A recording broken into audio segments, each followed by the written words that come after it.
This is Do It for a Living, your source for inside information on the future of automotive performance.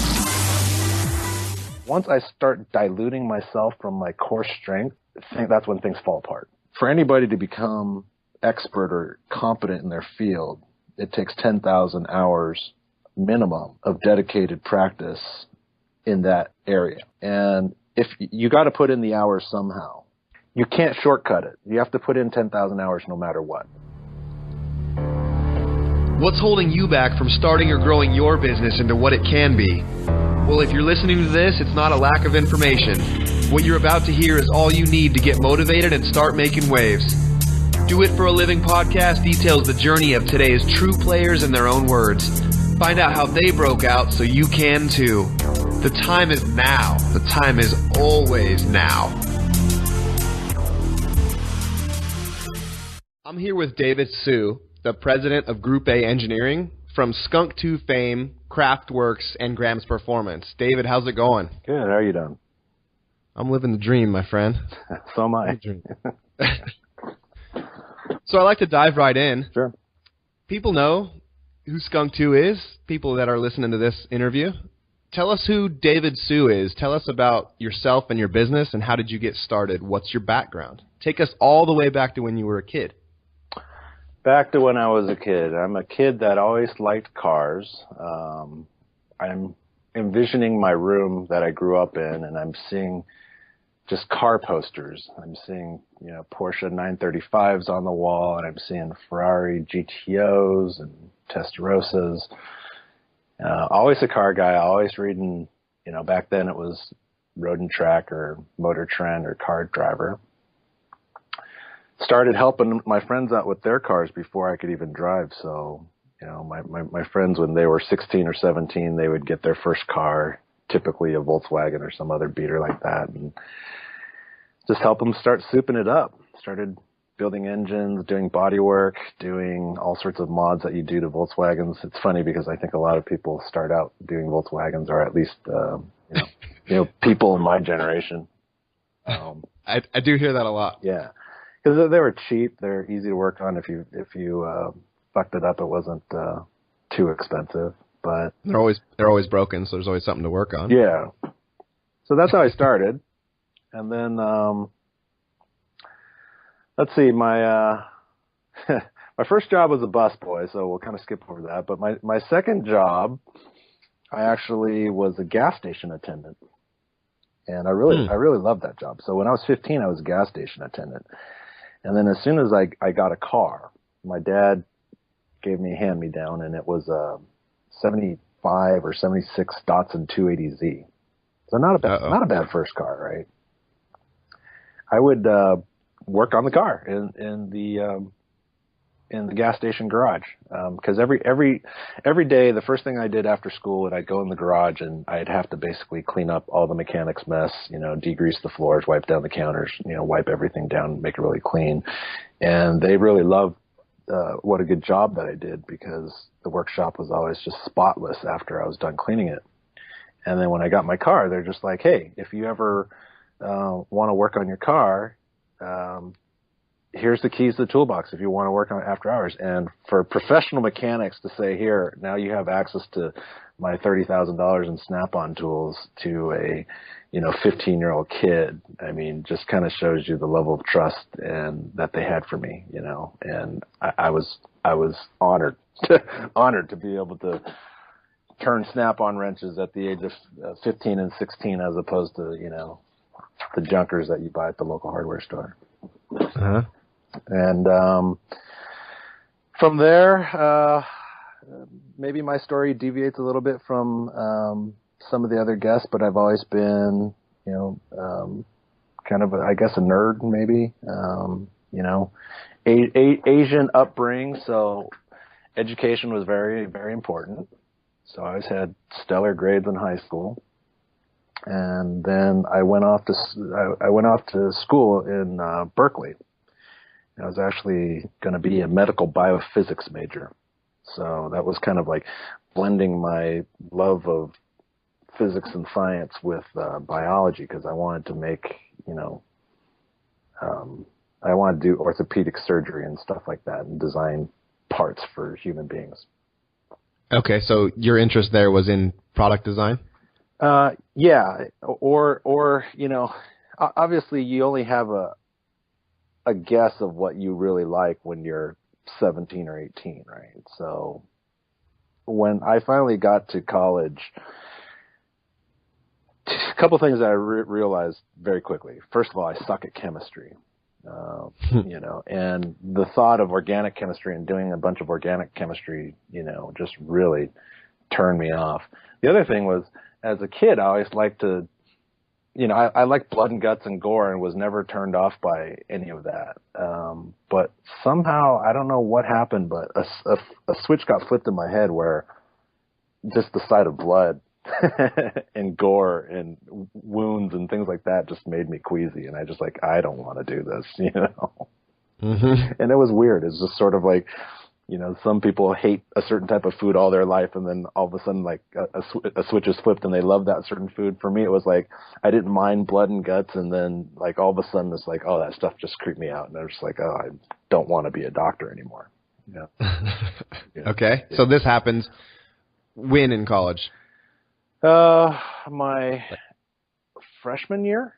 So okay. Pretty early. Right, pretty early. So freshman chemistry beat the crap out of me. I mean, literally, because you go from being straight A student in your small local high school, and next thing you know, you're competing with some of the best students in the world, and the bell curve starts looking really ugly, and I was on the bottom side of the bell curve. It was crazy. I mean, they would be like, "Oh, today's guest lecturer is Dr. Glenn Seaborg. He was instrumental in the Manhattan Project, and he founded Transuranium Elements 109, 1010, 110, 111, 112.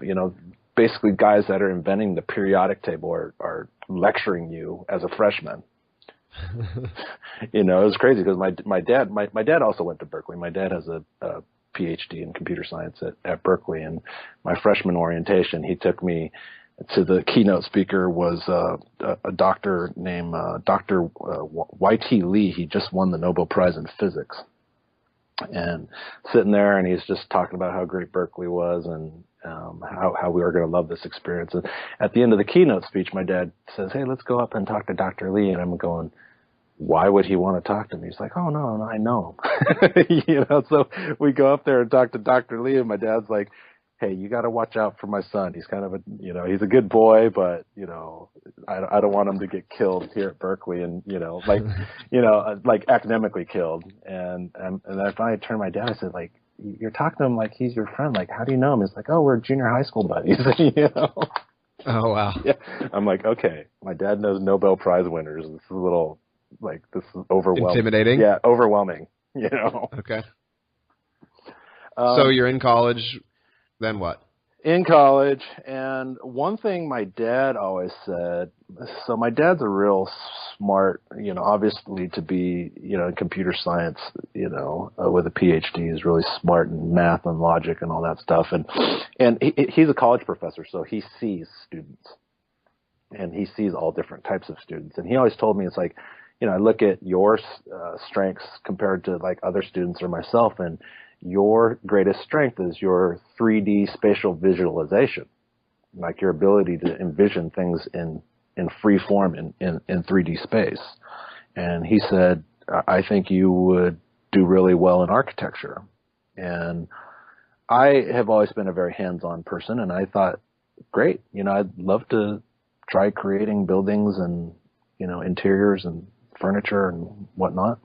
So I switched. I turned into an architecture major, and just killed it. That was an area of academics that I was very good in, the creative side. But then also in architecture, there's a lot of considerations that you have. So before you design anything, there's a lot of specifications that you have to define. Program requirements and specifications.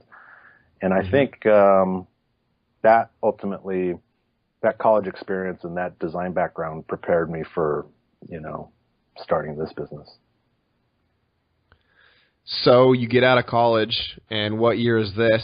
And how do you end up doing automotive performance for the sport compact market? Okay, so at that time when I was in college, I had a Honda Civic, a 1992 Honda Civic. So sold the Z, which I took to college, got the Honda, and then the import stuff was just starting out.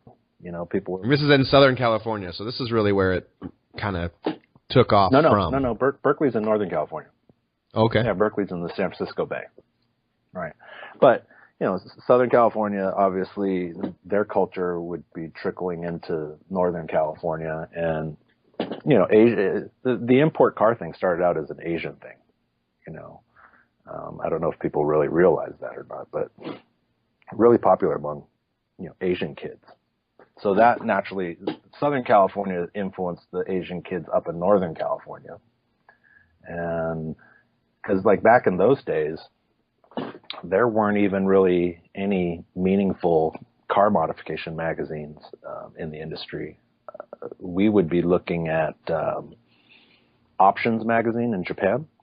Uh-huh. And there's one called Rev. Just, you know, mainly Options, Carboy, and a couple other Japanese magazines. You'd have to go to the Japanese bookstore just to go buy those magazines. And a lot of people, if you were Japanese, you could read it, but, you know, most everybody wasn't Japanese or wasn't literate in Japanese, and so we just look at the pictures and just sort of gawk at all their cars. So, okay. Anyways, continuing on. After I graduated, I was working in architecture overseas, and I would work my day job doing basically 3D architectural rendering, and then at night I would go around and I'd go to different tuning shops, and this was in Taipei, the capital of Taiwan. And the interesting thing about the car culture in Taipei is a lot of people don't realize, but Taiwan at one point was an imperial colony of Japan. So Taipei's Japanese name is actually Taihoku. And the Japanese basically built the railway system, the educational system, and the sewage system in all of Taiwan. And eventually the Japanese left Taiwan. But there's a deep connection, like social and cultural connection between Taiwan and Japan. You know, Taiwan people revere a lot of the Japanese culture, and they look back at that period of their history with fondness, you know. So over there, it was like all the car parts that I saw were basically coming over from Japan, which was a lot closer, you know, Taiwan's a lot closer to Japan than Japan is to the United States. So I was able to see a lot of new products and, you know, also go to Japan and poke around in Japan and stuff like that. And so you have a side interest in automotive this whole time that you're like, that's what you're doing with your spare time? Yeah. So I always loved cars. You know, I established that when I was younger, it was always about cars, but then never thought of it as a career. Now, that was never a consideration for me. It was either going to be a doctor or be an architect. In fact, when I was working in Taipei, I was getting ready to go to Columbia, which is in New York. It's a Ivy League school to get a master's in architecture. And then I met up with some people that I saw these car parts, and I'm like, oh, these are really cool car parts. Like, you know, I've never heard of this brand, and, you know, where are they made? And they're like, oh, it's made in Taiwan. I'm like, really? The stuff's made in Taiwan, and they're just like, yeah, do you want to take it back to the United States and sell it? I'm like, okay, I'll try it. And I told my mom, like, hey, I'm going to put the master's degree thing on hold for a little while. I'm going to come back. I'm going to hustle car parts. How'd that go? My mom was just like a little puzzled. She's like, you know, are you sure you have a 4-year degree from a very reputable university and you're going to go to, you know, one of the top grad schools? Are you sure you want to do this? Like, I can't imagine my son being a mechanic. You know, that was their kind of mindset. And I was just like, now's the time to give it a try. You know, while I'm young and I don't have a lot of responsibilities, worst case scenarios, if it doesn't pan out, then I will just go back to grad school and continue to pursue the architecture path, which I have no problems. You know, I still love it. You know, so that's kind of what happened. I just had an opportunity that presented itself, and I jumped on it. And when I came back, one thing I should mention is being over in Taiwan and doing a lot of business over there made me realize that most JDM stuff at that time was all made in Taiwan. So JDM equals TDM would be a rather accurate statement, even back in the mid 90s, you know. Okay. Yeah. So I mean, and that's been verified in all my travels. I go over to different factories and I'll see an HKS turbine housing, and you know, I have a friend that procures parts specifically for Tain, Japan, and ships all the parts back to Japan so they can assemble them in Japan, but they do all their sourcing in Taiwan. So I guess I had an advantage because I could speak the language and was familiar with that area, so I was able to. What language do you speak? I speak English, I speak Mandarin, and I speak Cantonese. So Mandarin is going to be the primary language of both China and Taiwan, and Cantonese is going to be the primary language in Hong Kong. You're breaking people's hearts right now with the JDM, TDM comment. Oh, I blogged about it a long time ago, and it was funny because the Japanese companies were just like, we're going to sue you or take legal action. It's like, nothing I'm saying is wrong. you know it's right. And if you take legal action, it's only going to come out in discovery that what I'm saying is true. So finally, my friend I posted a picture of the guy that I knew overseas that was sourcing all the parts for Tain. He goes through different back channels and he's just like, tell Dave he's got to take that down. It's going to cost me my job, you know? And I'm like, okay, I don't want to fuck with anybody's livelihood at the expense of proving this point. So I pulled that picture out, or I masked over his face so people couldn't see who it was, you know? I think I had a picture of the little Tain shock absorber holding a flag that said like, I love Taiwan or some shit like that. So you've told us a little bit about you from a kid through college, coming back to the U.S. and slanging car parts. Right. How does that become Skunk 2? Well, as I was pushing the Skunk brand, Works back then. Yeah.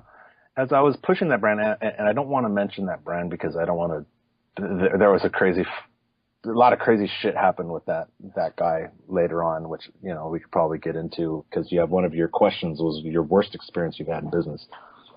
You know, please, we're going to have to dive into that. Right. Absolutely. So that relates to this brand, right?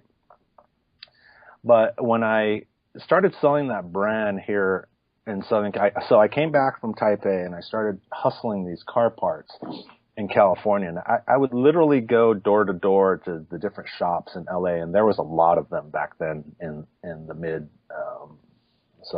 1994, 1995.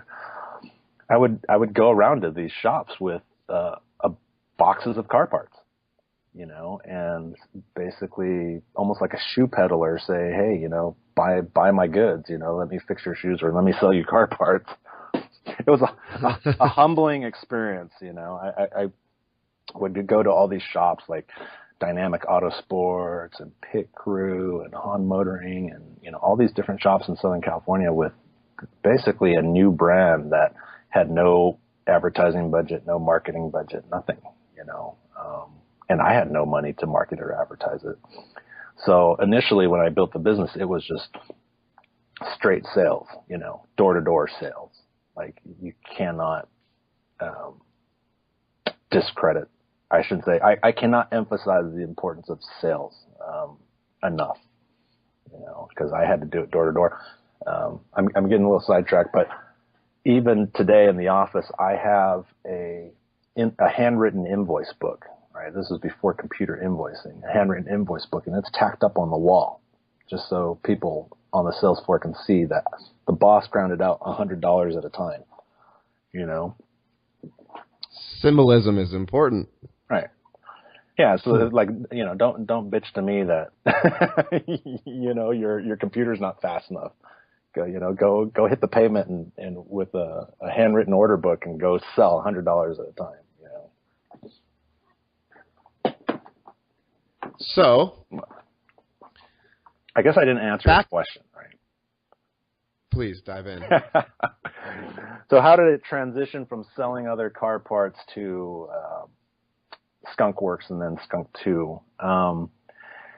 As I was pushing these parts and I was, making sales, not a whole lot of sales, and I was also, in order to subsidize the income, I was distributing like NOS, and I was distributing Crowler rods and Arius pistons. I mean, these were all like the early brands in the import marketplace. I just started to realize, wow, the margins were just really thin. First of all, in distribution, you're not working with a whole lot of margin, right? The second thing was the brand that I was pushing just had a very heavy, not made in America stigma, even though it was great quality parts. People at that time then were super hung up on the fact if something was made in Asia and if it wasn't Japan, even though they didn't realize that all the stuff from Japan probably didn't come from Japan, So I just realized that I needed to start my own brand at a certain point. And things worked out with that other brand. The other brand, it's such a long, convoluted story. It'll probably just eat up all your tape. It'll eat up hours just telling you about that story. But the other brand, there are certain things that transpired overseas where the owner of that brand, he basically decided that he didn't want to be the boss anymore and that he wanted to collect a regular paycheck. And so he wanted me to step up and be the boss, and he would collect the paycheck and he would collect the bonus based off of, revenues, right? Okay. So that's how I transitioned from that first brand to creating Skunk Works. And so when I told him that, I said, I'm sorry to say this, but I got to just 86 your brand because I'm pushing just too much made in Taiwan or made in China or whatever, not made in America. I'm having too much of a struggle, like pushing against that. And because back then it's like, were these known brands that you were trying to sell or no? No, it wasn't. It was a small brand. It was a small brand, and it was made in Taiwan. So you could say it was a Taiwan brand. It wasn't even a Japanese brand. Right? Okay, and it was a specific brand that you were trying to push. Specific brand, and okay. The quality of the product was good. And that's what attracted me to the product initially was like, wow, the quality is good and it's not made in Japan prices. Okay. Or I shouldn't even say made in Japan prices. It wasn't JDM prices. So now you're in Skunk Works. You're saying to this previous company that you were working with, I'm done with this. Yeah. I'm going to manufacture my own product line? Right. I said, I gotta rebrand it. I can't roll with the brand that you had because when he launched the brand before, I wasn't his first distributor. I was his biggest and last distributor. His first distributor wasn't even an automotive enthusiast. So he basically would buy cheesy little ads in whatever magazine there were at the time and just kind of wait for the phone to ring, right? And he knew nothing about cars, and if he had to deliver a product that, it was like this fobby Asian guy that knew nothing about cars, delivering product. Well, that's not a good way to start off a branding exercise, especially not then. Sure, so it had a negative reputation. It was difficult to sell and didn't have the right perception. I don't know if it had a negative reputation because it's weird. You get these people now that actually collect those old products, thinking that it's made in Japan. I'll just tell you what the brand was. I'll just make it simple. The brand was called Z-Speed. Does that ring a bell at all? It does. Okay, so you get guys out there like, oh, they're like, I got a Z-Speed wheels. Like, who wants to buy my Z-Speed wheels for $5,000 or however much they're trying to sell it? And I'm like kind of laughing. I'm like, oh, that was like $100 copy of Mugen R&R. It was like the pre-Rota copy of the Mugen R&R. And they're looking at it like all sorts of values, sort of like, hey, yeah, these people don't realize that I bought it for like $50, So yeah. So Okay. yeah, I was in the United States. I was selling Z-Speed products. Z-Speed had a very heavy, not made in America stigma, and so I started Skunkworks, and Skunkworks started very differently than Z-Speed, because when I first started selling Z-Speed, the guy over there, a guy named James, he wanted me to just kind of take the APC route and go a trading company model, like just inventory a bunch of this stuff and let's just dump it, like pump it and dump it and then move on to the next thing, right? And for me as a car enthusiast, that was always, that always rubbed me the wrong way. Right. So I tried to inject more of a motorsports and more of an enthusiast point of view into the business model, but he really always wanted me to just go do APC or, whatever trading company style, just warehouse a bunch of it and sell it, for cheap, Huge distribution. Right. But that's because, I know he's still in business and he still deals with people, and people think like he's somehow special or he's gifted at doing car stuff, but he's really not. He knows nothing about cars even to this day, and the guy's just in it for the money. So when I rebranded it and I did Skunkworks, I said, well, I'm going about it differently. First of all, I'm going to build a race car, right? And this was something that he always discouraged me to do when I was selling his products. So there was never a Z-Speed race car. But the first thing that Skunkworks had before anything was a race car. Total shift in business strategy and marketing. So what was the idea behind the race car? How are you going to quantify that into sales? Was that just to build the brand reputation? Just to showcase, just to showcase the products. So okay, so that's how you were going to get it out to where people could see what it could do. Right. That was your idea behind it. Right. Okay.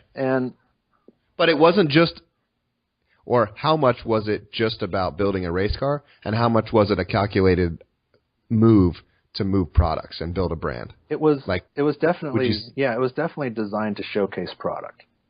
Let me explain.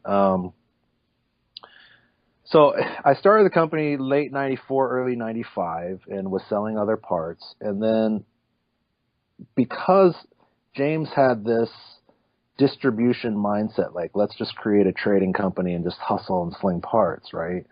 And I always wanted to do more technical stuff. I'm like more technically driven. So in 96, I actually met, who's one of my best friends now, this Thai, I shouldn't say, a foreign student that was studying in University of Boston, and he was from Thailand. And he was actually a champion race car driver when he was in Thailand. He was champion go-kart driver and champion race car driver. And while he was in the United States, his team wanted him to just like search out for custom parts high and low, right? And he saw one of my cheesy ads or whatever and contacted me, and we just started talking, and all of a sudden it's like you find your brother from another mother, where we're always talking about cars, and every day, literally, we would be on the phone with each other every day. First he needed camshafts made, and then he needed valve springs made, and valves and titanium retainers and connecting rods and pistons. And so I was basically sourcing and speccing and designing that stuff for him all the way back in 96 and 97, right? And so I had all these For his race cars? Yeah, the race cars in Thailand, right? Okay. Right. And all those parts I had laying around, but I had no place to put them. You know, I had no car to install them into. They were all getting installed into race cars overseas that were winning races overseas, right? And that stuff was already ahead of its time over here. So let's put some perspective on it. When I built the car in, I don't know, when did I build the car? Maybe 98. You know, when I finally put together, like, okay, so I'm doing the race car stuff for my Thai friend, but I'm still doing the Z-Speed stuff and selling parts. And then the Z-Speed guy says, I don't want to be the boss anymore. I want to collect a paycheck and, you know, give me some sort of bonus structure. That probably wasn't until 98, 99. Okay. And I immediately built the car. I built the Acura Integra DC2, and I put all these parts into it. And so in 98, when I'm building this car, you know, it had titanium retainers, connecting rods, pistons, VTEC killer camshafts, you know, back then. It had a stroker crank in it, and it had straight cut gears. All in 98. In a OE case? Yeah. Straight cut gears. Yeah. Okay. Yeah. So they were running, the straight cut gears actually came from the team because they were running straight cut gears in all of their road race cars. So at first when I built the car, it was a road race car because it was just it was built off of you could say the archetype of what they were racing with over there with all of our parts. And so I built a duplicate car, but, you know, they're racing EG6 out there. So over here, I built a DC2. Mm-hmm. But it had a lot of trick parts in it. Yeah. Really revolutionary for the time. Right, yeah. So that car came out, and that was branded as Skunk Works, right? And then we took it to different road course. It wasn't actually in competition, but then I looked at the market, and the market was obviously going crazy over drag racing, right? Battle of the Imports was the big thing back then. So the first Battle of the Imports, I take the car out there in full road race configuration, right? So I take it to Battle of the Imports. The thing's got like large AP racing road race calipers and rotors on there. It's got road race rubbers, that DOT, you know, road race tires on there. I forgot. Maybe they were like Toyo, what are they, RA1s or whatever. Mm-hmm. And it was heavy, and it goes out there, and it was basically like the fastest all-motor car in road race configuration. And I'm like, oh, doesn't look like these Southern California guys are that fast naturally aspirated. You know, and then from there, we made some modifications to the car to make it more of a drag race car. And, you know, we put on the little 13-inch Bogart wheels with little gumball flicks, and, you know, next thing you know, it's clearly the fastest car out there. So you're using that race car, and how does that influence the business? How does that influence Skunk Works and then, you know, more product development? How do you start to refine and decide what products you're going to start to manufacture, and then at what scale? Is it still your idea to sell like you manufacture it or you design it, have it manufactured, then sell it locally through shops, or is it your model from the beginning to have large distribution and sell through WDs? Well, I don't think I looked into distribution initially. I didn't think that far ahead. Like, I probably didn't even know what a WD was at that point, you know, or what they really did. But the first problem is, what is the product, right? You got to build the right product first and then sell that. So the first product that I came out with was the Skunk Works sleeve coilover springs. Mm-hmm. And that's because I had, like, on my personal car back then, I had ground controls. And ground controls were going for probably about $500 a set. So, basically. For a set of springs and sleeves. Yeah, a set of springs and sleeves are going for like $500. 450, at least 450, $500. And I'm like, man, it can't cost that much to make, right? And so I went back overseas to Taiwan, and I'm looking for a racing spring, basically a spring that's been double disc ground where it's got two flats on the top and the bottom, right? It's flat on the top and flat on the bottom. And believe it or not, back in the 90s, Taiwan had never made a spring like that, right? Like the factory that I worked with, a Ford factory, so it was a ISO 9001, which is Ford's standard, QS 9000, ISO 9001. I worked with this one factory, and they'd never made a spring like that. They actually built the machine to grind springs flat on both sides. And because I was able to get springs at a lower cost, then I was able to, the CNC work, the sleeves and the collars, that's all pretty basic stuff. Pretty basic? Yeah. Because there was a lot of CNC machines overseas at that point. There was a lot. It would have been a lot harder to find a CNC shop in the U.S. than it was to find a CNC shop over in Asia. Okay. Right. But through that process, I learned a lot about springs.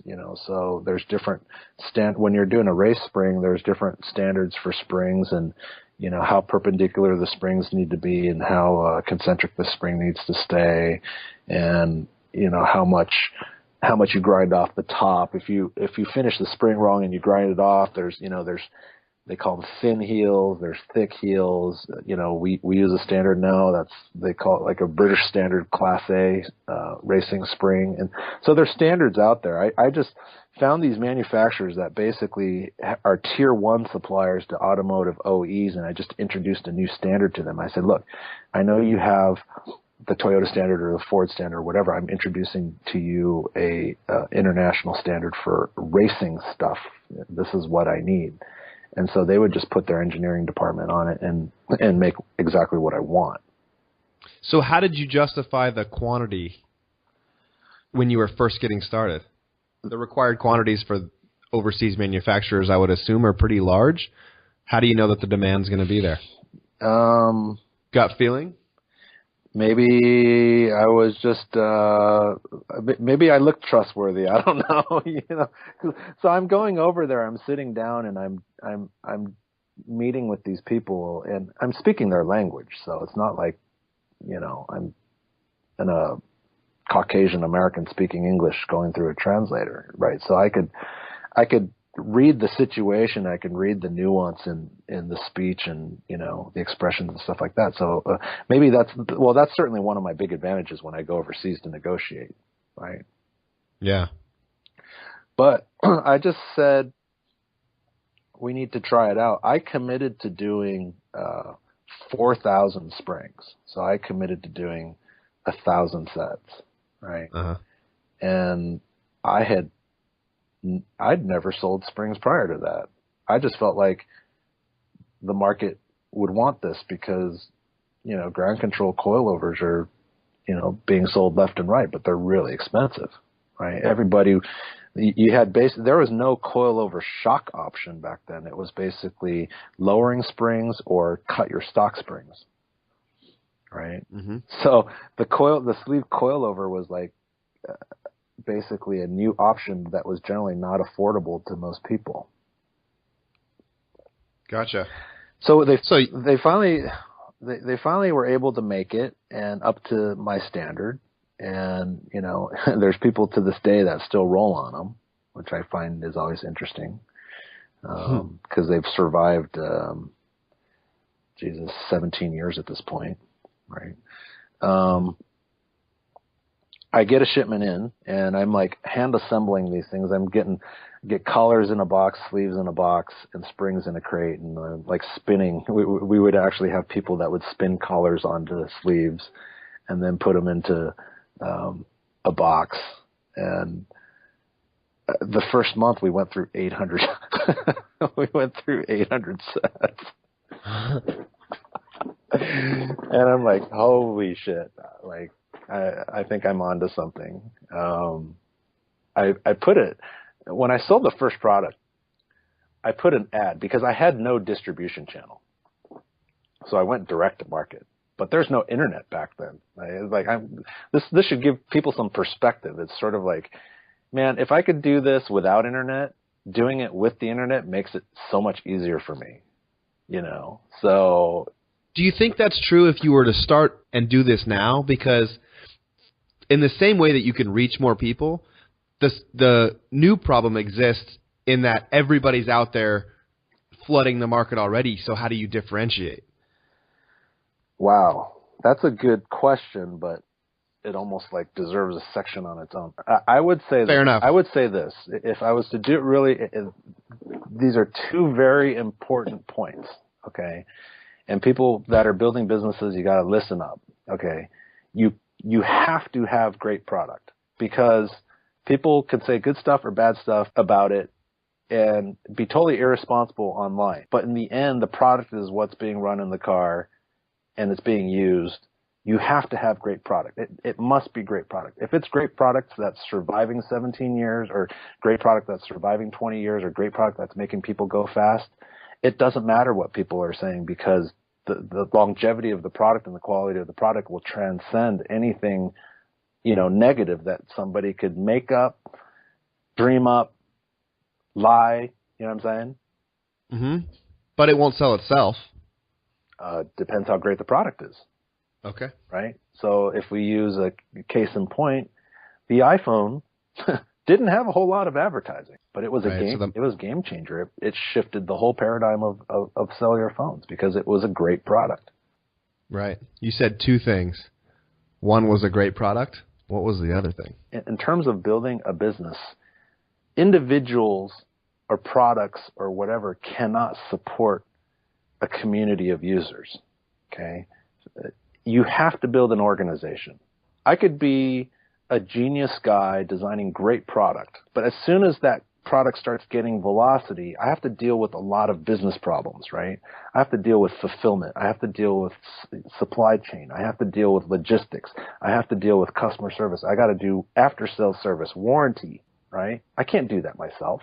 Once I start diluting myself from my core strength, that's when things fall apart. The classic case in our industry is, you get these shops, they do great work, or they did great work at one point, but then at another point, something happened, and now all of a sudden this shop that was great is now robbing Peter to pay Paul. I see it all the time.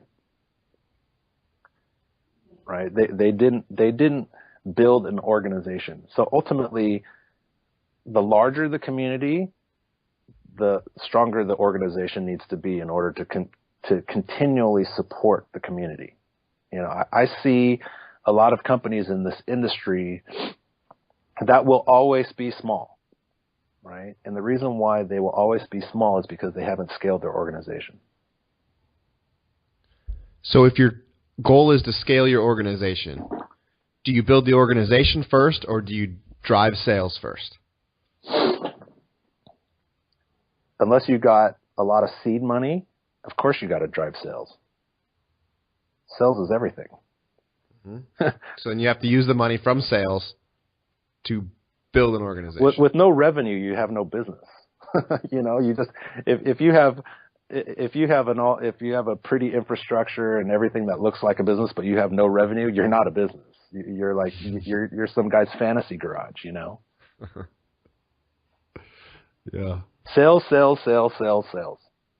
And there it is. That may make me sound like whatever, greedy, money hungry, whatever people can call me, whatever they want. But hey, you need sales. So here's an interesting story when we talk about mentors and things like that. So after I started selling coilovers, it may have been before I was selling coilover. I don't know, just right around that time. But the CEO of the spring company, they came over for the SEMA show. And he visited my facility up in Northern California. And I asked him, here, take a look at my books. I opened up my P&L and my balance sheet to him just to look at it, right? And just give me analysis. Like that's the level of trust that I deal with a lot of like my suppliers and mentors and stuff like that. I'm pretty transparent, like when I'm dealing business with them. But I look at, like, here I am, tiny ass shop. They're this huge company, multiple, several different business units. They have a trading business unit, the shock absorbers, lowering springs, all sorts of stuff. I had the opportunity where the head guy in charge, the guy who built that business from ground up, he came over, and so I opened up my books and I said, take a look and tell me what I need to do, right? And he looked at it, and the first thing that he says, get your revenue up. That simple. And that's always resonated with me. It's sort of like, you could do everything great, but if you suck at the revenue portion, you're going to go out of business. It's funny how sales has a negative, or that you even feel the need to say, do I sound like a money-hungry XYZ by saying sales, sales, sales? Because why is it that you think sales has a negative connotation? Because obviously sales drives everything. Well, we live in America that's not about the American dream now as much as it is about class warfare. And I don't want to get my politics in there, but obviously there's a wealth gap between the wealthy and the average. So, everybody who's making money is almost like vilified by the media. And I think that's a very popular opinion in popular culture, or the psyche of enthusiasts. I see it all the time, like people that say, oh, it's okay to make money, but just not too much money when I'm doing business for you. It's like, as far as I'm concerned, it ain't a fucking charity. I could be in another industry making a whole lot more money. If you're going to reduce me down to pennies in this industry, why would I stay in this industry? Right. And why do you stay passionate to drive new product development or drive the industry itself forward if the return must be minimal, right? Yeah. So for me, like I'll just say this straight up. I'm an unapologetic capitalist. Okay. I believe in the free markets. Like my business principles that sort of guide me, and I look at everything in terms of free market forces, right? I can try to stem the tide of those forces or whatever, but ultimately that battle's futile. It's like I just have to recognize them, and I got to learn how to go with the flow of them and adjust my business accordingly to the free market forces. Doing a business as a charity is not a free market. That's a charity, right? So if I'm going to do businesses I'm going to limit how much money I make on every product. I've heard you say it in your podcast before. That's a race to zero. Yeah. Right. I never want to be the low price leader, because there's always going to be the next guy is going to come out and he's got no brand, he's got no name, and so all he has is price. Price is the differentiator. Right. That's it. Right. But 5%, 10% isn't motivating. So he goes 20% under you. All of a sudden you're wiping out product segments, product categories. You're wiping out services. It's just not worth it. I think a great interview would be some guys that have done way more than me. And maybe you can get like Nate Shelton on the phone. Okay, so Nate basically took K&N from about 5 million to 50 million. And then after that, he became the president of SEMA. Yep. And then after that, he got back into the automotive aftermarket. He created a repping company called S&S Marketing. And then they became a private equity group that started to acquire different brands. So, they own like B&M and different things like that. So he's run the gamut in the industry. That's a guy who influenced me too. You know, that's a guy who introduced me to terms like EBITDA. Like, you know, the first time earnings before interest, taxes, depreciation, and amortization. Right. The first time he said EBITDA, I'm like, what the fuck is that? EBITDA is basically your earnings with all your add backs. So you add your taxes back in there, you add your depreciation in there, you add your amortization in there, you add your interest in there, you add all that stuff in the EBITDA. Non-cash expenses go back. Yeah. So that basically it's like it's almost like a pure gross income type of thing. And the importance of EBITDA is that's what you use to benchmark cash flow, right? That's what you use to benchmark how healthy a company is. So I remember like Nate Shelton would be saying, hey, on EBITDA, we like to target like minimum of 15%, EBITDA. So what he means is like EBITDA needs to be at least 15% of revenues. You have to set certain benchmarks according to your industry. Because I remember like, I would ask him, well, what was it at K&N? He'd tell me it was like, like 20% or whatever. And I said, well, what would you say is sort of like the fair, good, and great ranges for EBITDA, and I think it would, like for our industry, I think fair is probably around 15%. And, good would be in the 20s and great would be in the 30s.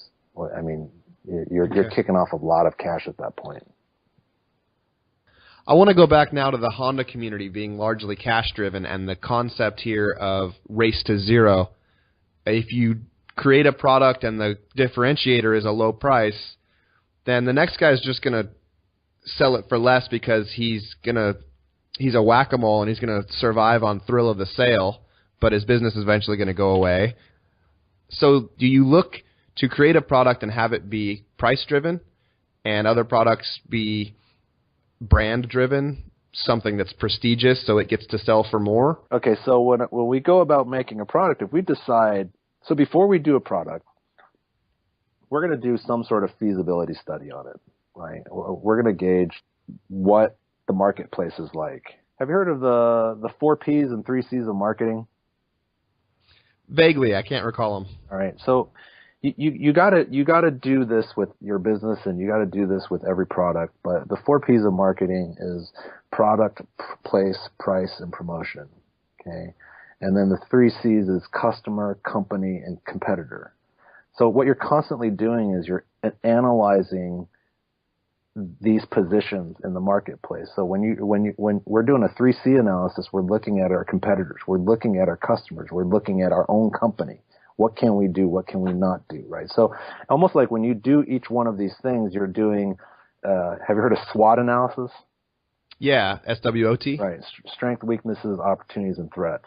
Right. Mm-hmm. So you're just going through a standard analysis. Now, some people are very technical. Like, for example, my wife actually has a degree in marketing, and so she's able to do this and make it look real good and put it in forms and, whatever that end product's supposed to look like that you're supposed to present to an executive. I tend to do it a little bit more free form with the smartest guys that I have here, and we just sit down and we talk about it, and by the end of the conversation, we can kind of know if there's a place for it or there's not a place for it, or, how we want to go about doing it. But you have to know your competitors well, you have to know your customers well, you got to know your own company very well. I mean, you got to be very humble and honest about all these things. There's no place for ego, right? So, if you're going to do an egotistical view of your competitor, you're always going to say he's a stupid asshole, right? And if you're going to do a ego-driven analysis of yourself, you're always going to say my shit doesn't stink and I'm a genius, right? Uh-huh. There's no room for that. That'll set you up for, either colossal success if you're right, or catastrophic failure, which if you're wrong, which it's generally somewhere not as, prosperous as you might think, right? Mm-hmm. So you have to look at, when you come up with a product and you're deciding whether I need to put the product in the market, you have to look to see, is there a demand for it? So you talked a little bit earlier about supply and demand. Well, first of all, there needs to be a demand for it, right? I would say that. What if there's not a demand for it now? Henry Ford, as an example, saying if I would have listened to my customers, I would have created a faster horse. Right. Okay. So what would you say about that? Organized sale of products?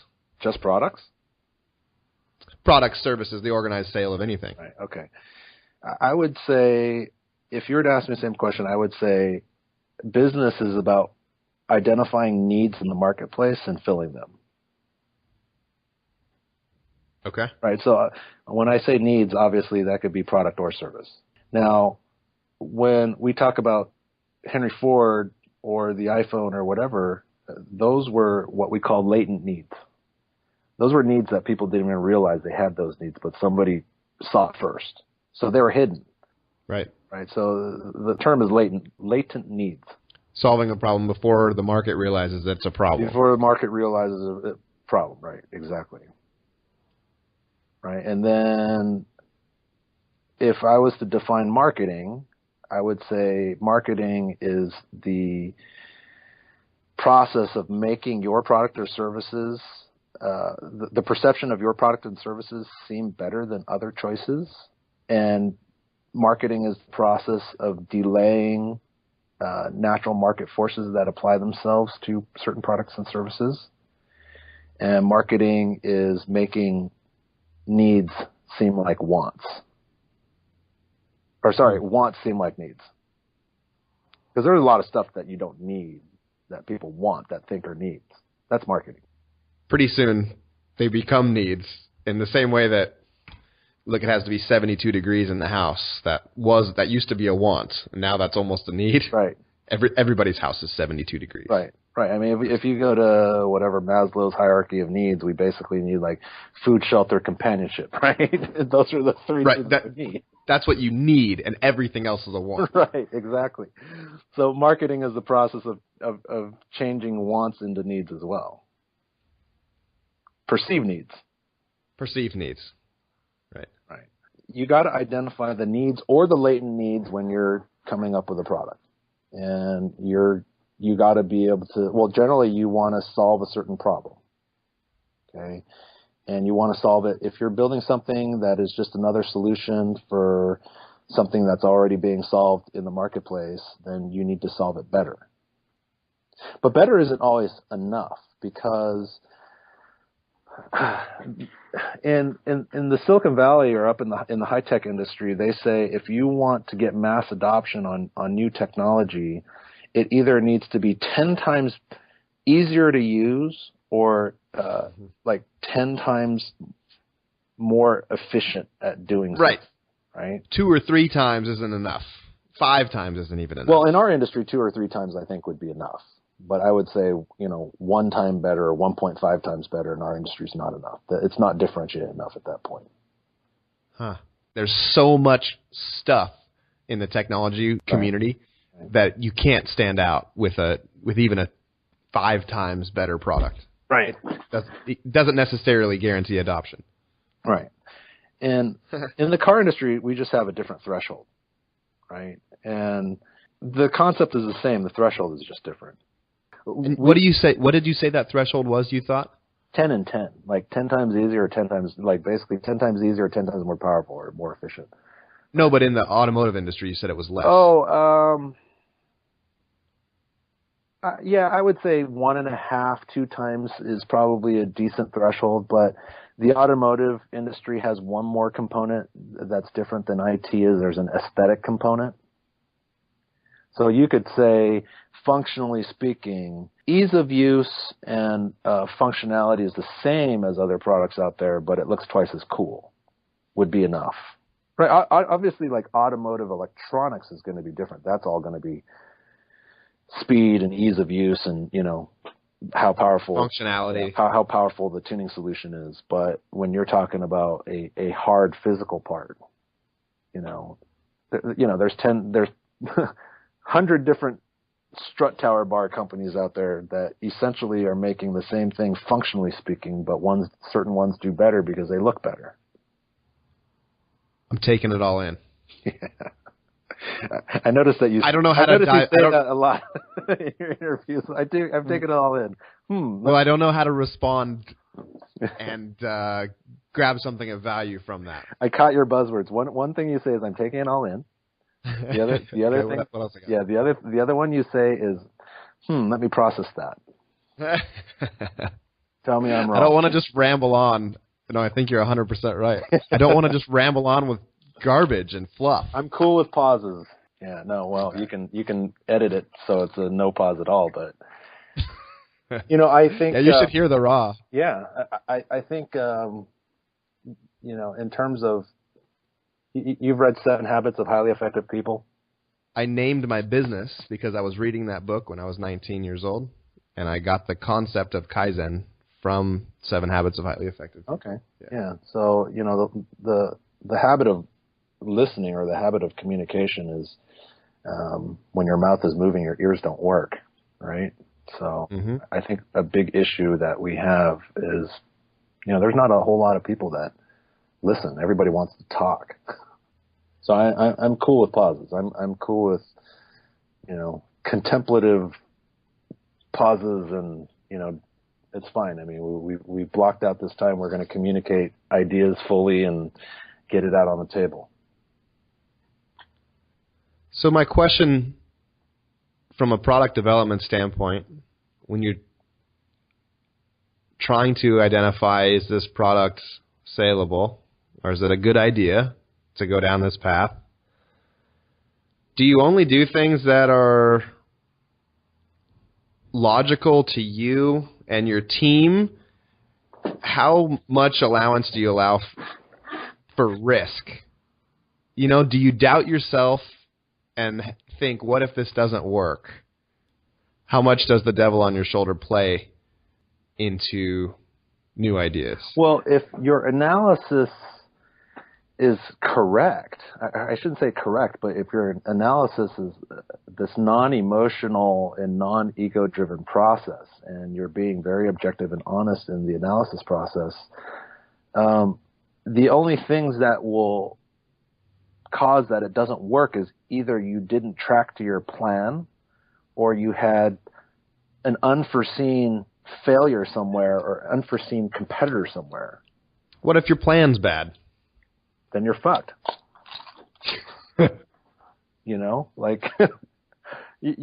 Everybody may have a dream of building, a rocket, but if you don't have a plan, it's probably going to explode in the lab. I think that so many small companies in the performance industry don't have a plan. Yeah, I agree. But then I would also say that people overdo the idea. They overthink what the plan needs to be. Right. It doesn't need to be a black and white, structured, 10-page, double-spaced, written business plan. Right. Well, if you get like a business plan program, right? So, for example, when I first started business, I went to Office Depot or whatever, and I bought Business Plan Pro for $19.99. It's like, oh, I'm going to try to learn how I can be Mr. Formal Business Executive guy and make pretty presentations, right?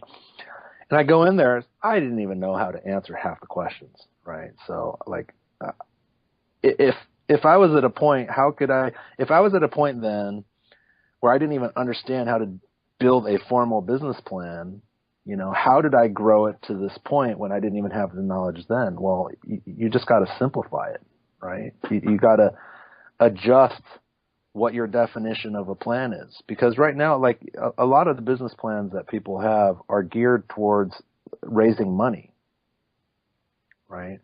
So if your business plan, if you get one of those programs, and I wouldn't recommend it unless you're like, I wouldn't even recommend wasting your time unless you're just interested in like figuring out what the definitions are,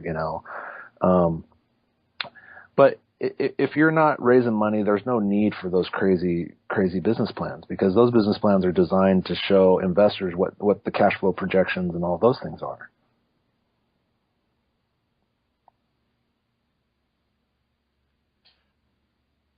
I've spent time in those programs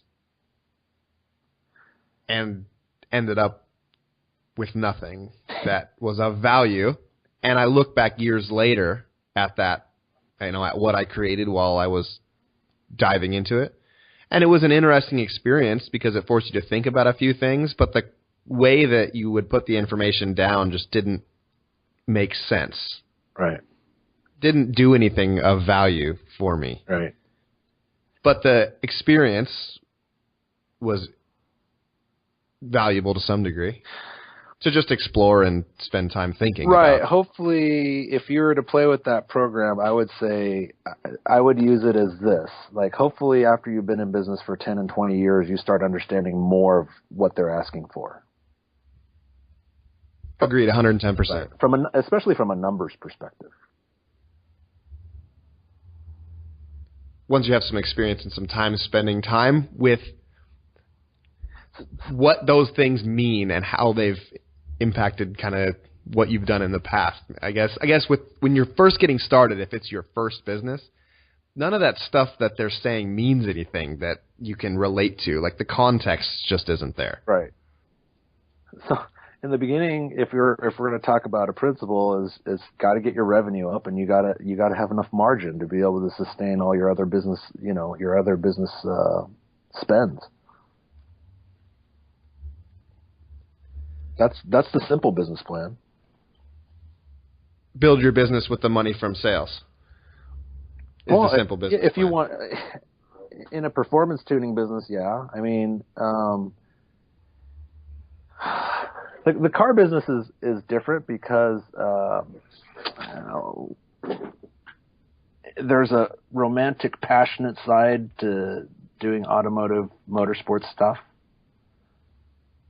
right? And when they talk about raising money, have you heard of the 4 F's of raising money? Negative, I have not. Okay, so if you're going to start a business, they talk about the 4 F's of starting a business on how to raise money, right? And you got the founder, so whatever you have in savings. You have family, you have friends, so we got 3 F's, right? The fourth F is fools, right? These are people that just have money to throw around and just don't really care, they just want to be involved, so they just throw dumb money at it, right? So I see, like, the automotive motorsports, there's a lot of you see fools all the time, like, rich benefactors that just want to throw money, so I can, play with my car, I can feel like I'm part of this organization. But the amount of money that they're throwing isn't staggering. It's never too much, If you really want investors, if you want venture capital, or if you want angel investors, I mean, you would need a pretty good solid plan with cash flow projections and all sorts of stuff, growth projections and everything.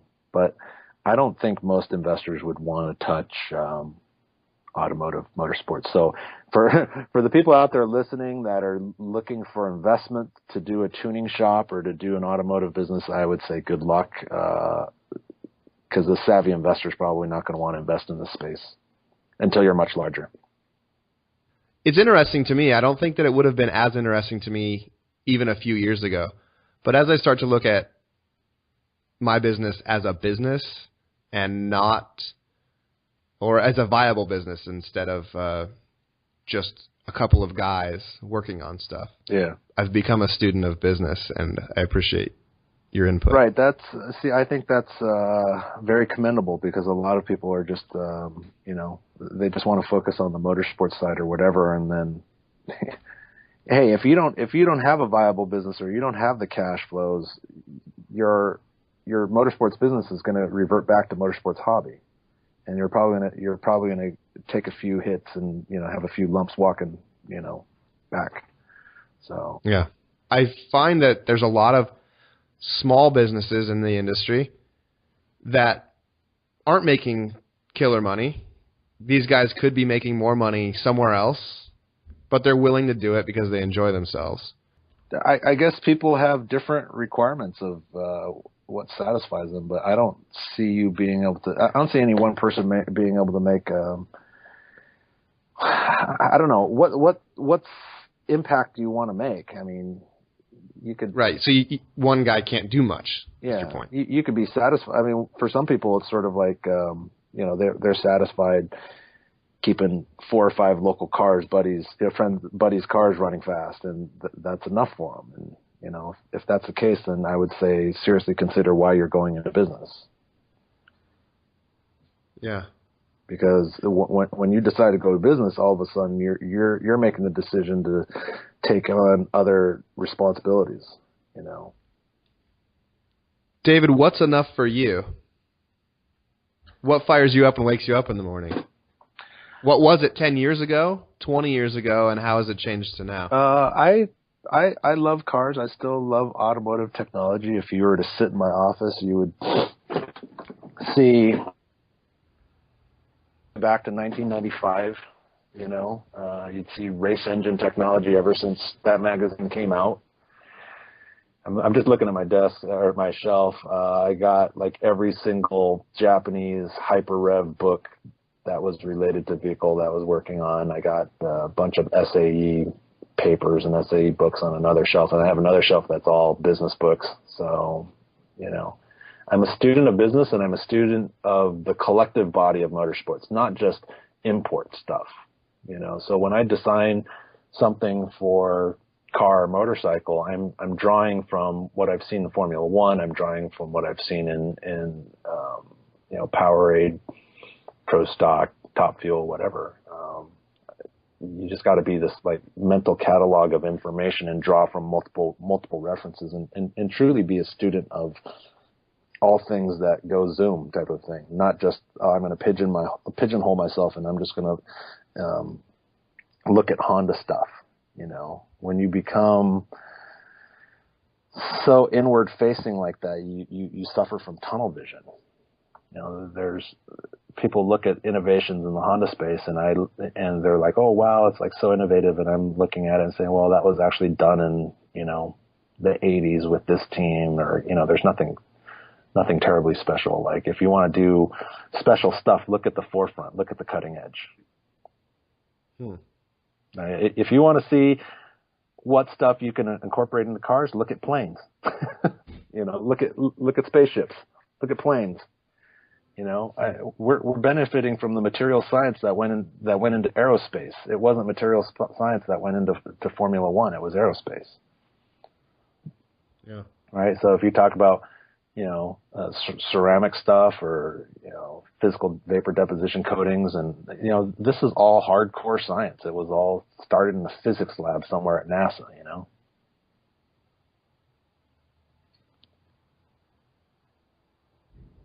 I think the difference between David, Sue, and myself is scale and experience, among a million other things. But the difference between you and a lot of shop owners is size and scale. It appears that you have significant resources relative to the small shops that are common in the performance industry. So if you decide to create the same product as someone else, do you feel that you have the ability to get to market faster with more distribution and beat a smaller company because of the resources that you have? Like, you've created systems that you can leverage. You have a strong customer base, you have engineering, you have manufacturing, you have marketing. Yeah, if we're just talking about basic products, then yes. But if you're talking about an innovative product that's engineered, you know, I don't know, how should I say it? Innovative products, like if somebody came out with an innovative product and I wanted to all of a sudden create, you know, something that was to compete with it, you know, it would take me a long time as well, because there's a period of incubation with anything that's innovative. Right. So if you're able to stay out in the forefront and always innovate, your competitors will always be second to market, because, you know, they don't know that you have that product coming when it's just in your head or you're incubating the idea. I don't know if that addresses the question or not. I think that exactly addressed the question, which was, if you and I both came out with, or excuse me, if I came out with a product that I was building my business off of, what risk do I have that it's just going to get ripped off and done better, sold cheaper, and through more distribution channels? And the answer is that can happen, but the more complex the product, the longer time period that's going to take, and the less likely it is to happen. But if my product is pretty easily replicable, then there's more risk for that. I mean, that's pretty much just common sense, I guess. Yeah. but hearing you say it brings it to life. If you don't protect it, or if it's not protectable, then it's not that innovative. Do you see what I'm saying? Like, if you can't apply for a patent on what you're doing, there's not a whole lot of innovation there. At the bare minimum, be able to apply for design patent, right? So when we talk about the China copies, and there's what I call cockroaches out there, where their whole business model is based off of rip off and duplicate, and they just get something that's out there and they just make a duplicate of it. Those people have no creativity. They have no innovation, right? Their design problem is zero. It's a copy. It's a replication problem, right? And there's no design in it. They don't understand why holes need to be a certain place or why materials need to be a certain thing. Right.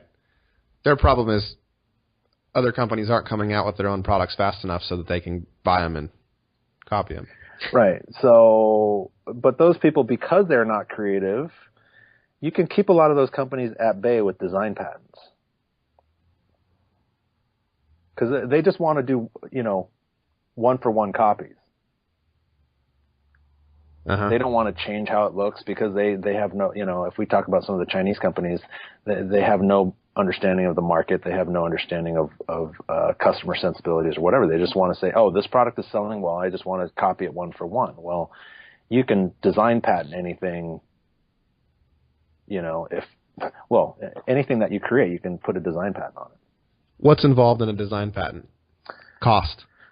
Oh, $700 application fee, maybe $800 to do the drawing in the format that the U.S. Patent Office wants. So about $1,500-$1,600. Pretty cheap. Yeah, not bad. And what's your experience with design patents versus utility patents? Is a design patent enough to protect a product? For us, yeah. Any product that we can get a utility patent or a design patent on, we apply for it.